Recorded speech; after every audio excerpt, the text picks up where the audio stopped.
Hey everyone, welcome back to the channel. Yesterday I posted a video on YouTube and now it's time to break it down for you guys. If you want to learn how to take raw footages and turn it into a polished edit inside DaVinci Resolve, you are into the right place. Once you start Resolve, click on Add Project Library, enter a project name and navigate the DRF folder.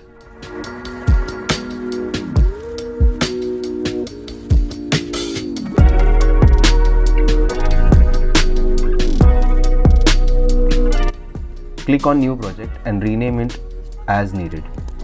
In my case, I named it as Stock Edit as I am working on stock footages. Next, click on the settings menu.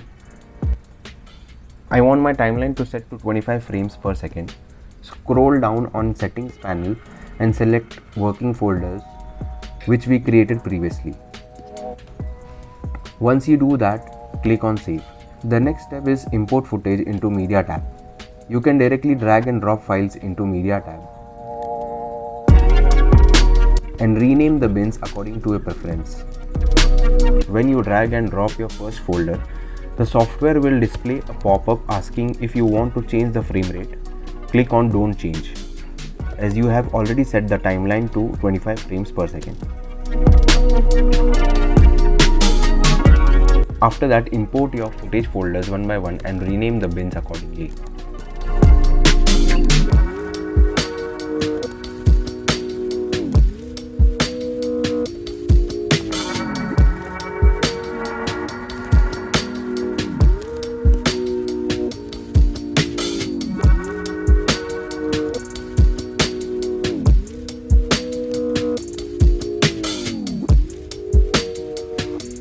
Good organization saves a lot of time. So now, as we have sorted, let's move to Cut tab to filter our footages. I jump into the Cut tab and use the Source Tape feature. This lets me quickly scroll through all my footages as if it were a single continuous reel, making it easy to select the best shots. I set in and out points and start building up my selection from here. You can press the spacebar for playback and mark in and out points using the I and O keys. Then press W to append the clip to the end of the timeline. I have set this function to W, but you can customize the shortcut according to your preference.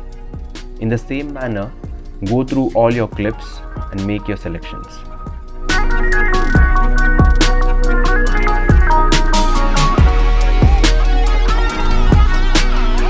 This feature is a lifesaver. Instead of going through all the footages one by one, Source Tape helps a lot. Now since we are done with the selection, let's dive into main edit. Once I have my selected clips, I move to Edit tab and take care of stabilization. For this, I use the tracker in Fusion, which gives precise and smooth stabilization without losing too much detail. Press Shift plus spacebar to add tracker node.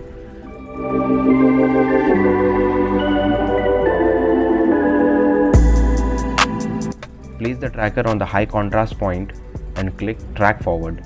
The software will handle the tracking automatically. Once the tracking is complete, go to the Operations tab. Select Match Move and set it to BG only. After doing this, you may notice a checkered board pattern on the edges, which we don't want. To fix this, add a transform node by pressing Shift plus spacebar. Then zoom in slightly to remove the checkerboard edges completely. I will repeat this process for all the other clips to ensure they are stabilized and smooth in motion. Shaky footage can ruin a great shot, so I always stabilize wherever needed. With that done, let's start crafting the edit creatively.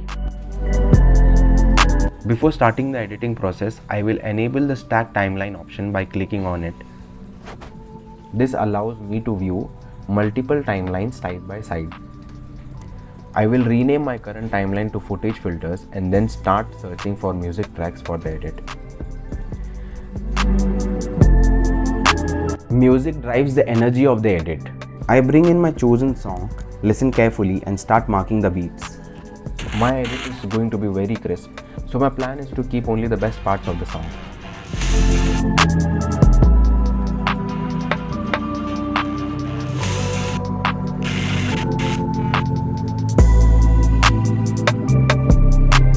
I will smoothly blend the chopped sections to ensure the transitions don't feel jarring.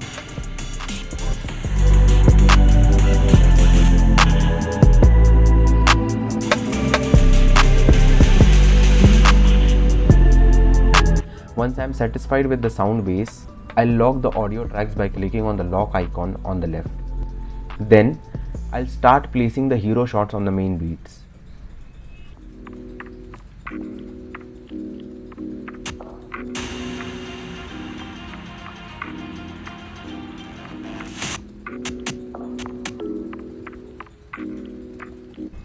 At the start, I want fast cuts, with each shot lasting for 3 to 4 frames, focusing on tight shots only.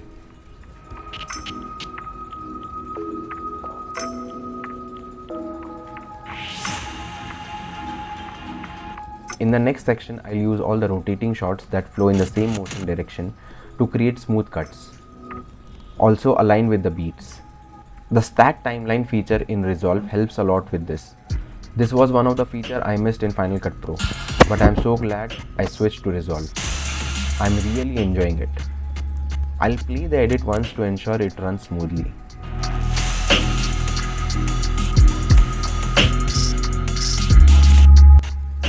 Now, let's add some spice to the edit with few effects. Honestly, I prefer hard cuts, but adding subtle effects can enhance the overall impact. I'll grab an adjustment layer from Effects panel, set it to 4 frames long and place it between the cuts.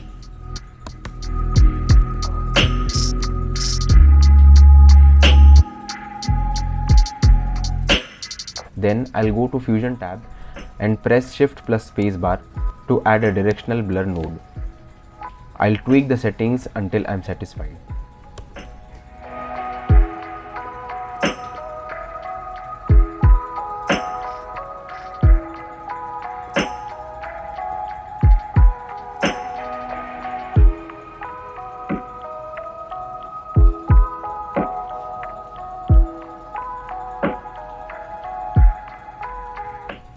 Once that's done, I'll copy and paste the same effect onto the main beats for better visual impact.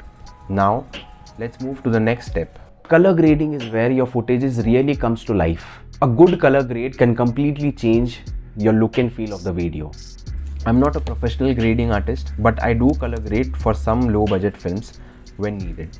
I'll quickly set up the node tree and rename the nodes as you can see on the screen.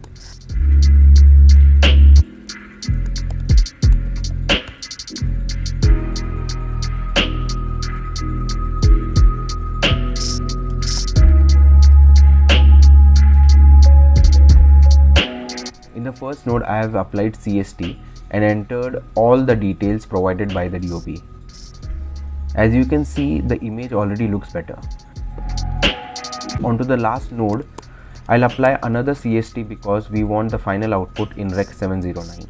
This is the workflow I learned from Byrne. You can check out his channel for more epic Resolve tutorials. Between these two CST nodes, we have additional nodes that we'll tweak to achieve the final look.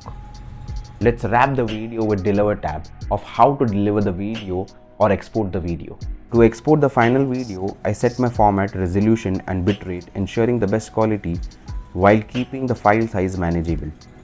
A good export setting ensures your video looks great on any platform.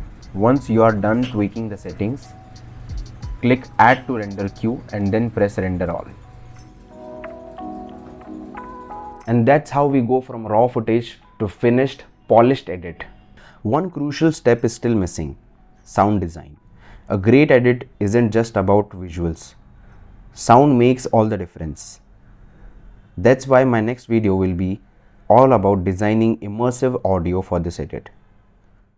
So if you don't want to miss it, make sure you subscribe to the channel and hit the bell icon. See you in the next one.